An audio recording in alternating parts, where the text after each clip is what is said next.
आइए आज हम लोग जानें कि डायलिसिस पेशेंट का इंटरवेंशन रेडियोलॉजी द्वारा कैसे इलाज संभव है। हमें पता है कि हमारे देश में ही नहीं बल्कि पूरी दुनिया में किडनी डिजीज़ की संख्या दिन पर दिन बढ़ते जा रही है।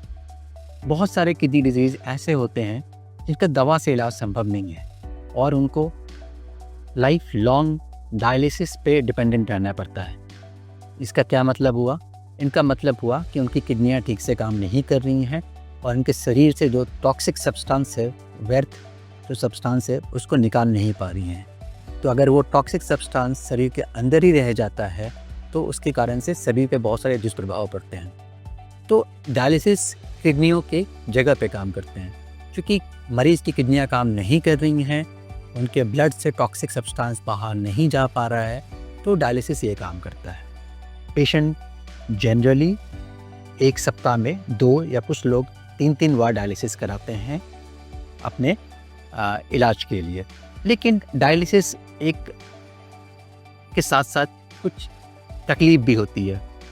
हर एक पेशेंट जो भी डायलिसिस करा रहा है वो इस तकलीफ़ को समझता होगा। डायलिसिस कराने से पहले हर एक पेशेंट को एक फिस्टुला बनाना पड़ता है। फिस्टुला क्या है?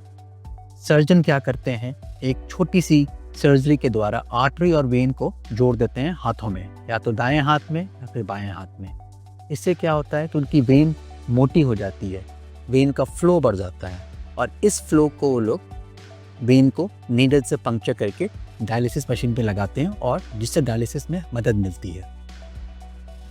इसका लेकिन एक प्रॉब्लम क्या है कि वीक में, सप्ताह में 2 से 3 बार डायलिसिस करने के कारण जो टेक्नीशियन है वीक में 2 से 3 बार वेन में सुइयां चुभाते हैं। इसके कारण से जो वेन की जो नसें हैं वो भी सिकुड़ जाती है। इसको कहते हैं स्टेनोसिस। स्टेनोसिस मतलब पतलापन।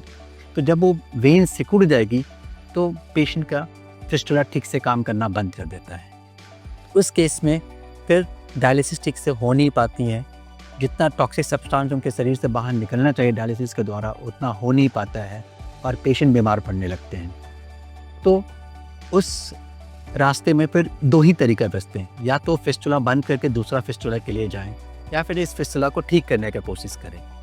अगर बंद करके दूसरा फिस्टुला जाते हैं तो उनके पास ऑप्शन धीरे धीरे कम हो जाता है। फिस्टुला आप सिर्फ दोनों हाथ नहीं बना सकते हैं। अगर आपने एक हाथ में सिर्फ 2 जगह फिस्टुला बन सकते थे, टोटल 4 बार आप ये फिस्टुला बना सकते हैं। अगर ये चारों फिस्टुला ठीक से काम नहीं करता है तो फिर पेशेंट को गले में से लाइन लगा करके डायलिसिस करवानी पड़ती है। ये प्रक्रिया थोड़ी सी तकलीफदेह है और इसे इन्फेक्शन का चांसेस भी बहुत ज़्यादा हो जाता है। तो हम जब भी पेशेंट को समझाते हैं कि अगर आपका फिस्टुला बना हुआ है तो आप कोशिश कीजिए कि जितना ज़्यादा से ज़्यादा हो सके उस फिस्टुला को संभाल के रखने की कोशिश कीजिए। अगर वो ख़राब हो गया तो उसको ठीक कराइए, ज़्यादा दिन कि आप उस फिस्टुला को छोड़ के नया फिस्टुला के लिए जाते हैं। दूसरी प्रॉब्लम ये भी है कि अगर आप नया फिस्टुला भी बना रहे हैं तो बनाने के बाद एटलीस्ट 4 से 6 सप्ताह लगता है उस फिस्टुला को काम करने में। ठीक है, इस दौरान आपको नेक लाइन से ही डायलिसिस कराना होगा। ये भी दूसरा इशू है। तो जैसे मैं बात कर रहा था कि फिस्टुला में जो वेन में सिकुड़न हो जाती है तो उसको कैसे ठीक करें। उसकी 2 उपाय, या तो आप सर्जरी से ठीक करा सकते हैं और या फिर इंटरवेंशन रेडियोलॉजी उसको ठीक कर सकते हैं। सर्जरी से थोड़ा सा इन्वेसिव प्रोसेस हो जाता है और चांसेस भी कम होते हैं कि फिस्टुला ठीक हो जाए। फिस्टुलोप्लास्टी में हम लोग क्या करते हैं, जो मैं इंटरवेंशन रेडियोलॉजी से हमारी तरफ जो इंटरवेंशन रेडियोलॉजी करते हैं वो क्या करते हैं कि जहाँ पर वेन में पतलापन है वहाँ पे एक बलून ले जाते हैं। जैसे हार्ट में एंजियोप्लास्टी के दौरान एक बलून ले जाते हैं, वहाँ पे एक छोटा सा बलून ले जाते हैं जो कि इसका साइज उससे 5 या 6 mm का होता है, मिलीमीटर, छोटा सा बलून होता है। और जहाँ पे वेन में सिकुड़ापन है वहाँ पर जाकर इस बलून को फुलाते हैं ताकि उस वेन का सिकुड़ापन खत्म हो जाए। इस प्रक्रिया को फिस्टुलोप्लास्टी बोलते हैं और इसका ऑलमोस्ट 90% सक्सेस रेट है, सफलता की रेट है।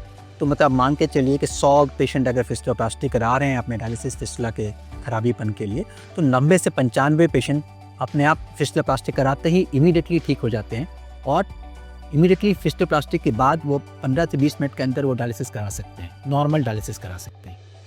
हाँ, लेकिन अगर वो सर्जरी कराएंगे तो उसमें लंबा प्रोसेस है। चाहे तो सर्जरी फेल भी हो सकती है या आपका फिस्टुला भी खराब हो सकता है।